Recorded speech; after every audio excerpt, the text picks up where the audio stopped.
Oh, oh, oh, how's it going, fellas? Today we're going to be talking about One Piece again. Alright, we're going to talk about the crazy shit that just happened with Devil Fruits, alright?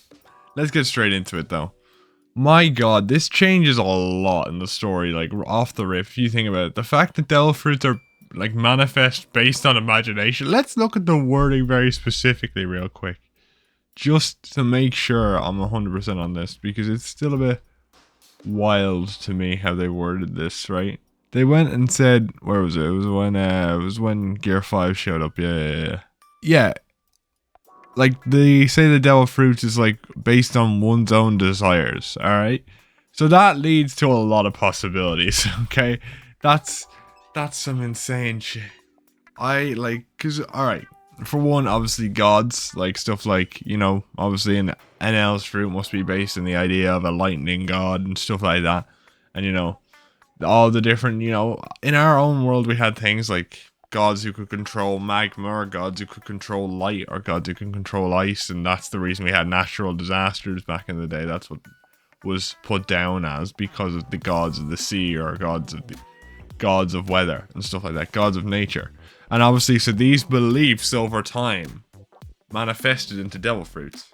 Now, I don't know if they're... Obviously, he did just say that this was just a theory, so it's not to be taken entirely legit. But if this is the accurate representation of that, right?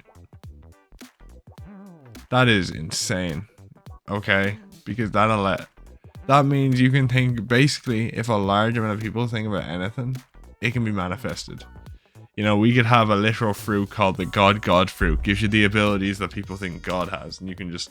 That might be what Emu has. And you can just, like, flick his fingers and, like, oh my god. He's just ultra powerful now.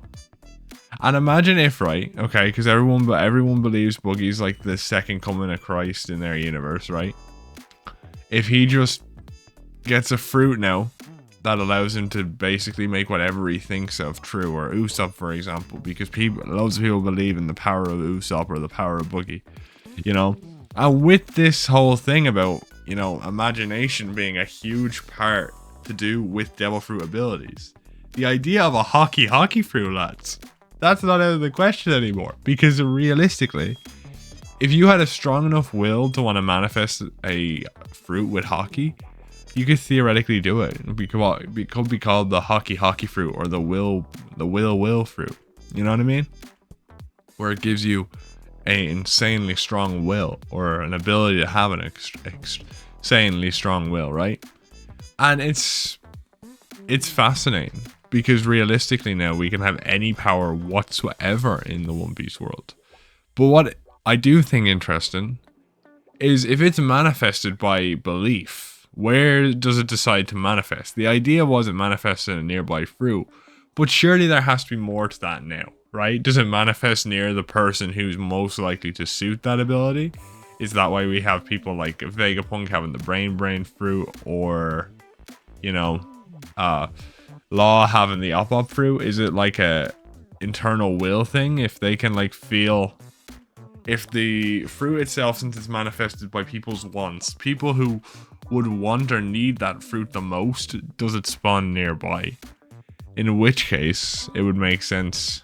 But there's a lot of theories to it. You might see me, and it's really, really fascinating, because that could mean a whole host of different things. We can have a thing where Blackbeard's Yummy no Mi, he was able to manipulate it and change its properties. Imagine if that's something you can do. By willing your fruit enough, you can change the properties of what it does, and that's so he can do what he does. Right? Think of it this way. What if Blackbeard knows all this information? He knows the actual fruit. Because Oda has given himself out a back door, because he says it's all just a theory, right? A game theory. You know what I'm saying? It's all just a theory, you know? It's not theoretical physics, right? And so he's given himself an out, in a sense, right? He's like, okay, this might not be how it works. I'll talk about it later. The whole artificial artificial fruits makes sense. Okay, that could totally be a thing.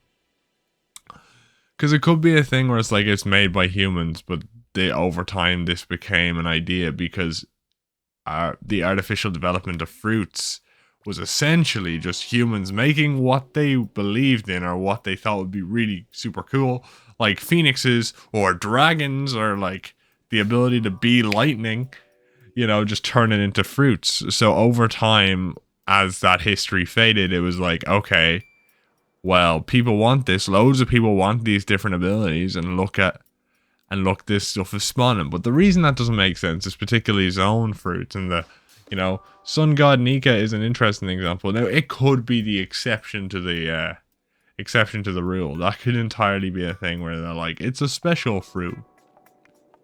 We don't know the reason it's around or what it has to do with, you know, the devil fruits as a whole. It has its will of its own, and it could be like a final fruit that was made as Joy Boy was dying or something, and he infused his will or his idea of who he was into the fruit. But if I'm going to be honest, the original idea of the theory is actually more interesting because Oda can literally do whatever he wants with this now. He can argue any fruit can be a thing, which is unbelievable, man. It is crazy. The powers that we can have access to. You can literally have like a... Oh man, there's so many possibilities.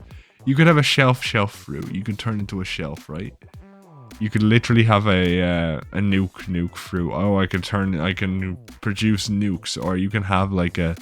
Hell, you could... Nami could get the gold fruit where she could just produce gold, or she's turned into gold. Right? Like, I know that happened in thing, but I don't mean like turning into physical gold. Like, I mean actual money, right? Like berries, right? The berry know me. You can like... You're just, it's the berry, it's the money Logia, you know what I mean? Like, any idea you can come up with, right, is a possibility.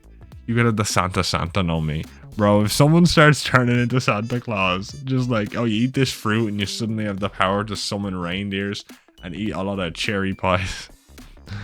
That's the fruit Blackbeard has. He just didn't get the grey hair because he cancelled it out.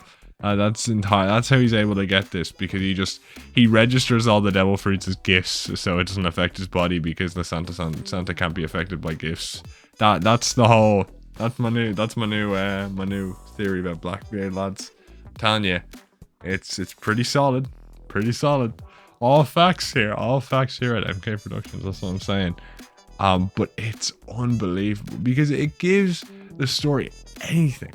Right, and it's, yeah, I mean, it might not be good for versus battles because you could literally argue anything. You could be like, well, Superman beats Luffy because, you know, Luffy's like mountain level and Superman can like destroy universes. But if I have the universe fruit, then I can beat anybody. Alright? Like, realistically, it's insane. And it's a fantastic idea. And I think it fits One Piece very well because everything in One Piece is now tying back to wills. Everything ties back to wills. Even devil fruits. That's why the idea of hockey has to be something that was conceived of earlier.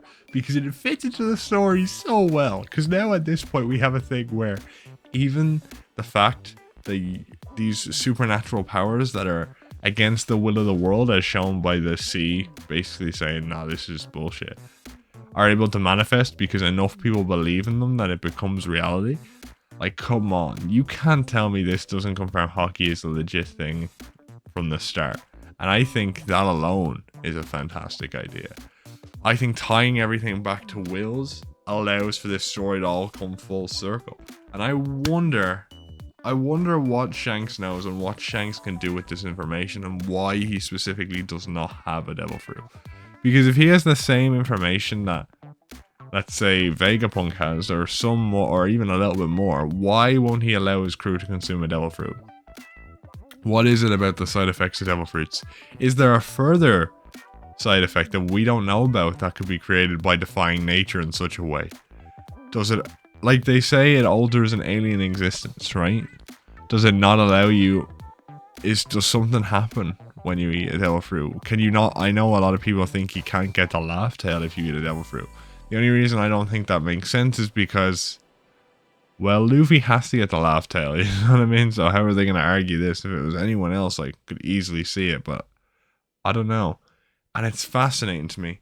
But I really want to know what other people think, though, because to me, it's as simple as like, alright, like the imagination idea is just so fitting for One Piece, and it ties into Will so well, but it opens up more and more questions as we think about Shanks and what his involvement is, and what Dragon knows, what it will do for One Piece as a whole with Luffy. You know, what are the other side effects we don't know about, and what are awakenings? Actually, that is an interesting question.